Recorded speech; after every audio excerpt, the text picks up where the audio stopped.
নবী সাল্লাল্লাহু আলাইহি ওয়াসাল্লাম কি হুজুরদের নবী না আপনার নবী? কথা বলেন, উত্তর দেন।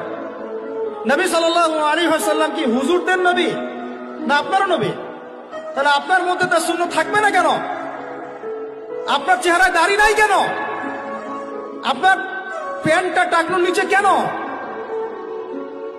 কেন আপনি নবী সাল্লাল্লাহু আলাইহি ওয়াসাল্লামের জীবনী সারা জীবনও একবার পড়ে দেখতে পারলেন না?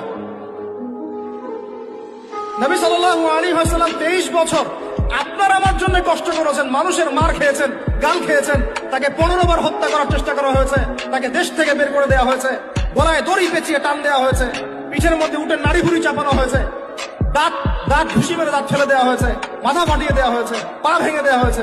কাদের জন্য? তার জন্য। আপনি আমি কেন তার জীবনী পড়ে দেখলাম না কখনো? কেন আপনার চেহারায় দাড়ি থাকবে না, আমার চেহারা দাড়ি থাকবে না? কেন আমাদের প্যান্ট টাকনুর নিচে উপরে থাকবে না?